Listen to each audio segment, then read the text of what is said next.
Shalom Bapak Ibu, kami sampaikan selamat tahun baru 2021 untuk kita semua yang ada di studio ini dan juga yang mengikuti live dari rumah. Kita bersyukur kepada Tuhan kalau Tuhan melindungi, menyertai kita sepanjang tahun 2020 yang lalu. Kita tahu dunia, gereja, bahkan keluarga kita juga mengalami banyak pergumulan selama lebih kurang 10 bulan, 9 sampai 10 bulan kita menghadapi pandemi Corona COVID-19. Tetapi saya percaya kita ada di tahun yang baru ini semua oleh karena kasih karunia Tuhan. Katakan amin. Jadi kita syukurilah kita masih masuk 2021 ini, ya. Luar biasa Bapak Ibu kekasih, ya. Nah Bapak Ibu, di dalam perjanjian lama ada 10 hukum Taurat. 4 untuk Tuhan, 6 untuk sesama. Jadi 4 hukum Taurat itu kepada Tuhan, 6 untuk sesama. Ya. Jadi bangsa Israel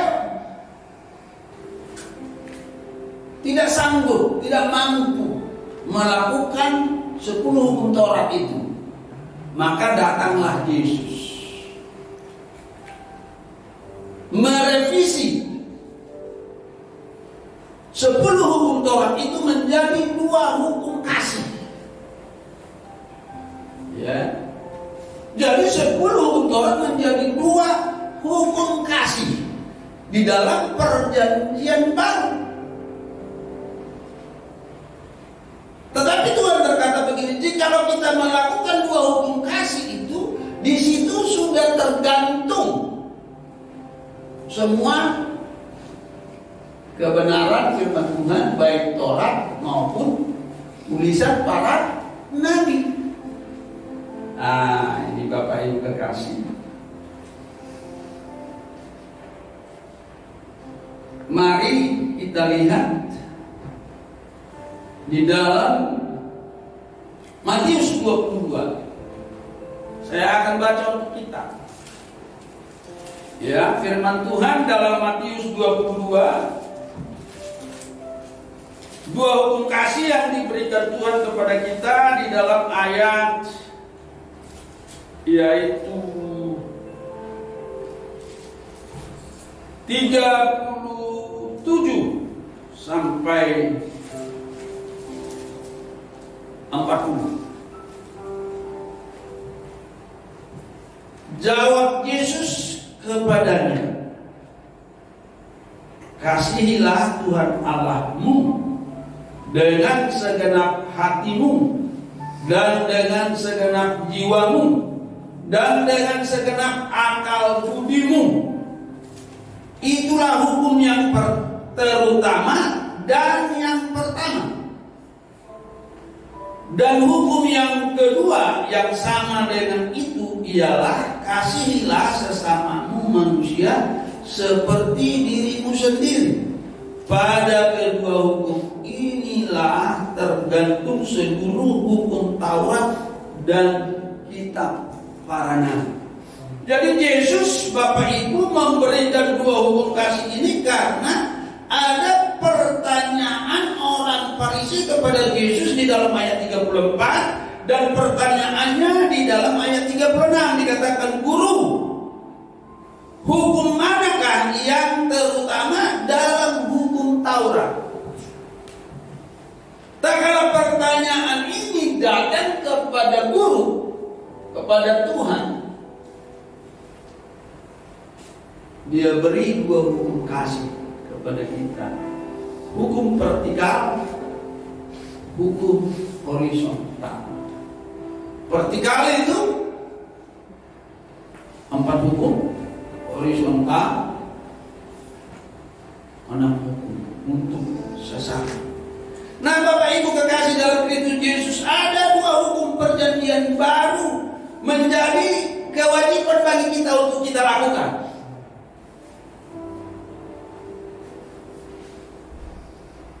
Menjadi kewajiban, artinya harus kita lakukan, yaitu pertama, mengasihi Tuhan dengan segenap hati, jiwa, akal, budi. Yang kedua, mengasihi sesama manusia seperti mengasihi diri sendiri. Ya. Saya yakin tidak ada di antara kita yang tidak mengasihi dirinya sendiri, makanya dirawat. Ya, semua kita merawat diri kita karena kita mengasihi diri kita sendiri, dan untuk itulah Tuhan katakan, kasihilah sesama manusia seperti dirimu sendiri. Nah, kita lihat mengasihi Tuhan dengan segenap hati, jiwa, dan akal budi. Kita lihat di dalam Ulangan 11. Ya. Coba ya, yang ini si Chris pakai ini. Jadi tukang baca Alkitab banyak ayat-ayat hari ini. Kasih nih. Ya. Ulangan 11 ayat 1.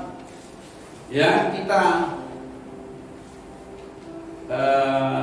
dengan rileks mengikuti khotbah pagi ini di hari pertama supaya kita diberkati Tuhan sepanjang tahun. Ulangan 11 ayat yang pertama. Ya. Ulangan pasal 11 ayat pertama, demikian firman Tuhan. Haruslah engkau mengasihi Tuhan Allahmu dan melakukan dengan setia kewajibanmu terhadap Dia dengan senantiasa berpegang pada segala ketetapannya, peraturannya dan perintahnya. Jadi dikatakan haruslah engkau mengasihi Tuhan Allahmu dengan setia. Ya, jadi tidak boleh mengasihi Tuhan setengah-setengah, setia. Dan ini menjadi moto kita, setia sampai akhir. Ya. Hendaklah engkau mengasihi Tuhan Allahmu dengan setia. Ingat sekali lagi, setia. Jadi hukum yang pertama itu kita mengasihi Tuhan dengan segenap hati, jiwa, akal budi kita dengan setia. Tak kala ini kita lakukan, Tuhan akan memberkati kita. Tuhan akan menolong kita. Jadi hukum yang terutama dan yang pertama. Nah, yang kedua dikatakan mengasihi sesama manusia seperti dirimu sendiri.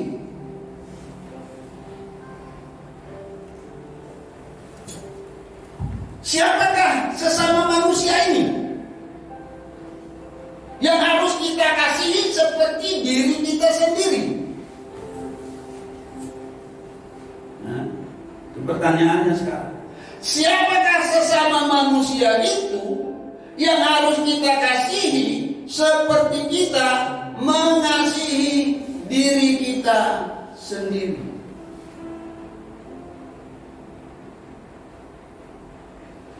Yang pertama adalah ayah bunda kita. Jadi kita harus hormat kepada ayah bunda kita. Kita harus hormat kepada ayah bunda kita. Katakan ayah bunda. Ayah bunda. Jadi jangan ada yang tidak hormat kepada orang tua. Kita lihat Efesus 6 ayat 2 dan 3. Ya. Saudara Hardi Chris yang baca, ya. Efesus 6 ayat 2 dan 3. Efesus pasal 6 ayat 2 dan 3, demikian firman Tuhan. Hormatilah ayahmu dan ibumu. Ini adalah suatu perintah yang penting, seperti yang nyata dari janji ini, supaya kamu berbahagia dan panjang umurmu di bumi. Nah, yang pertama sesama, hormati orang tua, sayangi orang tua. Ya, mungkin belum seiman, tetapi kita tetap hormati orang tua kita. Supaya apa? Supaya diberikan kita usia yang panjang dan kesehatan dan lama menikmati berkat Tuhan di dalam bumi ini. Ya, hormat sama orang tua. Ya. Matius 15 ayat 4 sampai 9. Kita lihat supaya lebih jelas lagi. Matius 14. Ya. Saudara Kris, ayat 4 sampai 9. Matius pasal 15 ayat 4 sampai 9, demikian firman Tuhan.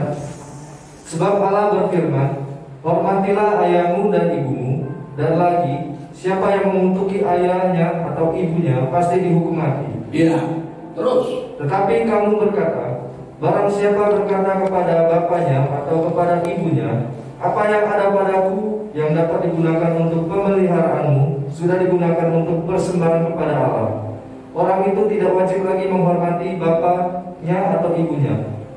Dengan demikian firman Allah kamu nyatakan tidak berlaku demi adat istiadatmu sendiri. Hai orang-orang munafik, benarlah membuat Yesaya tentang kamu. Bangsa ini memuliakan aku dengan bibirnya, padahal hatinya jauh daripadaku. Percuma mereka beribadah kepadaku, sedangkan ajaran yang mereka ajarkan ialah perintah manusia. Nah, terjadi di zaman Yesus waktu ada di tanah perjanjian, bangsa Israel diajar oleh ahli Taurat melakukan tradisi lebih baik daripada melakukan firman Tuhan, sehingga diputar balik. Tak kala mereka tidak memperdulikan ayah bundanya, tak kala mereka tidak memperdulikan orang tuanya, mereka berkata yang seharusnya untuk orang tua sudah kami beri kepada Tuhan. Tapi Tuhan berkata kita menjadi orang munafik kalau kita punya alasan memberi kepada Tuhan yang seharusnya adalah bagian orang tua kita. Bisa diikuti? Ya. Jadi Tuhan mencela bangsa Israel yang mengatasnamakan bait suci, yang mengatasnamakan korban kepada Tuhan, yang diambil dari yang seharusnya menjadi milik orang tuanya, saudara kekasih dalam Kristus Yesus. Jadi itu tidak boleh. Itu namanya tidak menghormati orang tua. Ya, walaupun kita katakan kita beri kepada Tuhan. Jadi di awal tahun ini kita diajar di poin yang kedua untuk sesama manusia ini. Kita mulai menghormati, yaitu orang tua kita. Katakan amin. Perhatikan ya, di usianya yang senja ya, perhatikan Tak kalau kita perhatikan, maka hatinya gembira, maka dia pun panjang umur dan sehat-sehat. Amin. Tapi kalau kita tidak perhatikan orang tua itu, wah, dia sedih dan akan mudah sakit-sakitan, saudara kekasih dalam Kristus Yesus. Jadi yang pertama sesama manusia itu adalah keluarga kita, ibu kita, ya. Yang kedua, sanak saudara kita, ya. Setelah kita memperhatikan orang tua kita, yang kedua kita memperhatikan keluarga kita, sanak saudara kita, cece, adik, ya, koko, adik kita, saudara kekasih dalam yang dalam kesusahan. Jadi harus kita perhatikan saudara kita, ya, di dalam dulu, saudara-saudara. Perhatikan itu. Jangan pernah kita lalai memperhatikan saudara kita yang dalam kekurangan. Artinya saudara di sini, saudara dalam satu keluarga.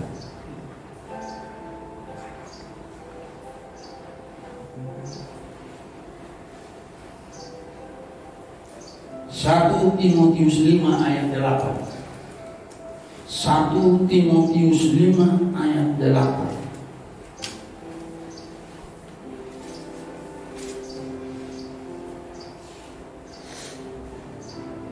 Ya, ayat 8. 1 Timotius pasal 5 ayat 8, demikian firman Tuhan. Tetapi jika ada seorang yang tidak memeliharakan sanak saudaranya, jikalau ada seorang, perhatikan, jikalau ada seorang yang tidak memelihara saudara-saudaranya, apalagi seisi rumahnya, apalagi satu perut dengan mamanya, orang itu murtad dan lebih buruk dari orang yang tidak beriman. Jadi kalau kita tidak memperhatikan saudara kita, kita sama dengan orang yang murtad. Murtad ini luar biasa, saudara-saudara.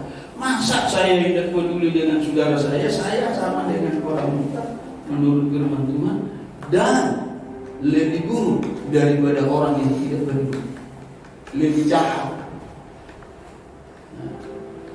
Jadi mulai sekarang perhatikan saudara-saudaramu, ya. Katakan amin. Amin.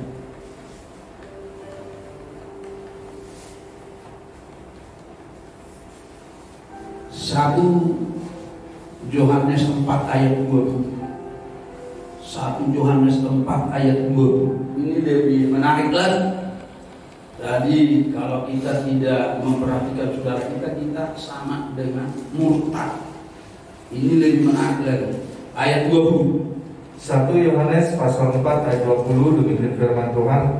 Jikalau seorang berkata, aku mengasihi Allah, dan ia membenci saudaranya, maka ia adalah pendusta. Karena barang siapa tidak mengasihi saudaranya yang dilihatnya, tidak mungkin mengasihi Allah yang tidak dilihatnya. Kita katakan, saya cinta Yesus, saya melayani, saya mengasihi Tuhan, ya. Tapi saudara kita lagi babak belur, cece kita lagi babak belur, adik kita lagi babak belur, kita tidak perhatikan, tapi mulut kita berkata saya mengasihi Tuhan. Maka Alkitab berkata kita ini sama dengan pembohong, pendusta.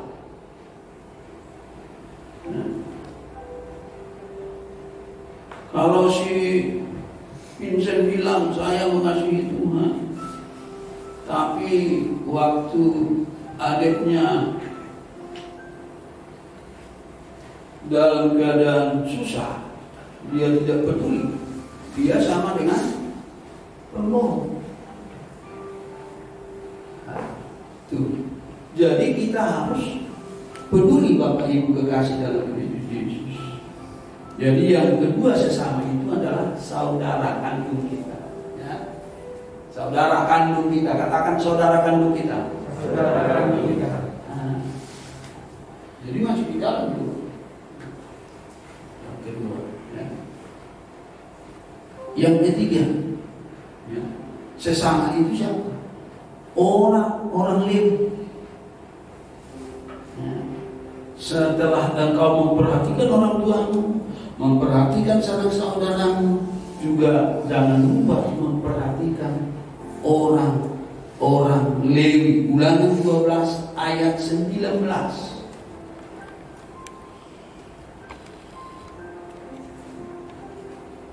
Ulangan pasal 12 ayat 19, demikian firman Tuhan.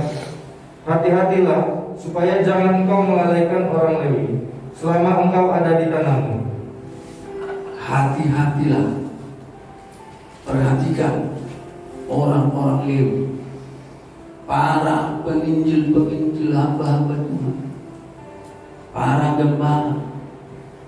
Inilah sesama, karena dikatakan mereka tidak mempunyai pusaka. Pusaka mereka hanya Tuhan. Ya. Jadi jangan lupa. Ya. Hardy Agustinus, ini Hardy Chris. Jangan lupa perhatikan orang-orang Lewi. Katakan amin. Ya. Jangan lupa supaya diberkati Tuhan. 1 Timotius 5:17.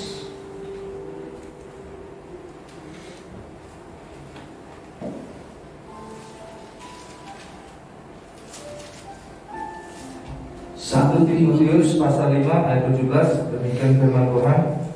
Penatua-penatua yang baik pimpinannya, penatua-penatua, imam-imam, lewi-lewi yang baik pimpinannya, patut dihormati 2 kali lipat, terutama mereka yang dengan jerih payah berkhotbah dan mengajar. Patut dihormati dobel, ya, 2 kali lipat. Karena apa? Karena mereka berjaga-jaga atas jiwamu. Ibrani 13 ayat 17. Mereka berjaga-jaga atas jiwa jemaat. Sehingga patut kita perhatikan. Ya, kita dengar. Ibrani pasal 13 ayat 17, demikian firman Tuhan. Taatilah pemimpin-pemimpinmu dan tunduklah kepada mereka, sebab mereka berjaga-jaga atas jiwamu, sebagai orang-orang yang harus bertanggung jawab atasnya. Dengan jalan itu, mereka akan melakukannya dengan gembira, bukan dengan keluh kesah, sebab hal itu tidak akan membawa keuntungan bagimu. Jadi, kenapa dihormati saudara-saudara? Para penatua-penatua itu, karena mereka katanya berjaga-jaga atas jiwa. Yang diselamatkan Tuhan adalah jiwa kita. Jadi jiwa kita itu terus diproteksi melalui doa hamba-hamba Tuhan itu. Yang diselamatkan itu adalah jiwa kita. Kita lihat di dalam 1 Petrus 1 ayat 9. 1 Petrus 1 ayat 9. Yang selamat itu jiwa kita. Jadi para orang-orang Lewi itu memelihara jiwa kita melalui doa-doa pergumulan mereka kepada Tuhan. 1 Petrus 1 ayat 9, demikian firman Tuhan. Karena kamu telah mencapai tujuan imanmu, yaitu keselamatan jiwamu. Nah, tujuan akhir dari hidup kita adalah keselamatan jiwa kita. Tubuh kita ini, saudara-saudara, tidak waris kerajaan surga sebab darah dan daging. Tidak waris kerajaan surga, tetapi jiwa kita diselamatkan. Para orang-orang Lewi itu dikatakan memelihara jiwamu, mendoakan setiap saat di mana ada waktu mereka saat berdoa, selalu mendoakan semua anak-anak Tuhan. Teristimewa secara khusus jemaat yang dilayani saudara kekasih dalam hidup. Ya. Nabi Samuel berkata begini, kalau seorang imam, seorang pemimpin tidak berdoa kepada umat, dia berdosa kepada Tuhan. Bayangkan, seorang pemimpin tidak berdoa kepada Tuhan atas umatnya, dia dikatakan berdosa kepada Tuhan di dalam 1 Samuel 12 ayat 23. 1 Samuel 12 ayat 23. 1 Samuel pasal 12 ayat 23, demikian firman Tuhan. Mengenai aku, jauhlah daripadaku untuk berdosa kepada Tuhan dengan berhenti mendoakan kamu. Aku akan mengajarkan padamu jalan yang baik dan lurus. Jadi Samuel sebagai nabi, sebagai imam berkata, jauhlah daripadaku berdosa kepada Tuhan dengan tidak berdoa kepada umat Tuhan. Jadi seorang hamba Tuhan, seorang Lewi, seorang imam, jikalau dia tidak berdoa terhadap umatnya, maka dia berdosa. Makanya kita ini hidup di dalam doa berdasarkan ayat ini. Saya berdosa kepada Tuhan kalau saya tidak berdoa kepada umat teristimewa jemaat di Palembang. Jadi sesama manusia itu, saudara-saudara, yang harus kita perhatikan seperti memperhatikan diri kita. Yang ketiga tadi adalah orang-orang Lewi, imam-imam, para pemberita-pemberita Injil, saudara kekasih. Jadi kita harus perhatikan itu, karena imam itu adalah bapak kita. Setelah engkau menjadi Kristen, bapakmu ada 3. Yang pertama bapak surgawi, yang kedua bapak jasmani, yang ketiga bapak rohani. Inilah imam-imam ini, saudara kekasih, dalam itu yang perlu kita perhatikan seperti yang dikatakan firman Tuhan. Sesama manusia. Yang terakhir yang kita perhatikan adalah orang-orang susah, orang-orang miskin. Galatia 2 ayat 10.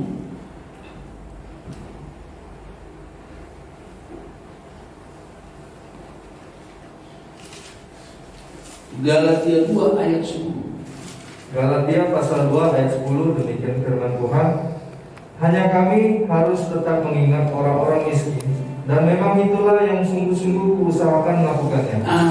Rasul Paulus katakan, aku sungguh-sungguh melakukan, memperhatikan orang-orang susah, orang-orang miskin. Jadi kalau Paulus melakukan itu, maka kita pun harus melakukan, kita harus perhatikan orang-orang prasejahtera. Ya. Jadi tetap kita mengingat sesama yang terakhir dalam khotbah ini, yaitu orang-orang miskin, keluarga prasejahtera. Amsal 22 ayat 9. Amsal pasal 22 ayat 9, demikian firman Tuhan. Orang yang baik hati akan diberkati. Orang yang baik hati akan diberkati. Katakan amin. Saya ulangi, orang yang baik hati akan diberkati terus. Karena dia membagi rezekinya dengan si miskin. Karena dia menyisihkan berkatnya dengan orang-orang miskin. Jadi kita harus sisihkan, walaupun ada, yaitu saudara-saudara, ya tidak mesti jumlah yang besar, tetapi kita harus sisihkan. Dan jauh lebih bagus, ya, secara bersamaan dikoordinir oleh gereja kita. Kalau sedikit ada sedikit, kita bisa berdampak seperti Natal kita kemarin kan, nyumbang. Wah, kemarin Natal kita sungguh luar biasa. Saya senang karena orang berterima kasih kepada saya. Bukan ke firman Tuhan di tahun yang baru ini. ya, kita jadikan untuk lebih melakukan yang terbaik di tahun ini, lebih baik dari tahun yang lalu. Tak kala kita melakukan lebih baik dari tahun yang lalu tentang sesama manusia ini, maka saya yakin Tuhan akan memberkati kita. Seperti ayat emas gereja kita tahun 2021 ini, yaitu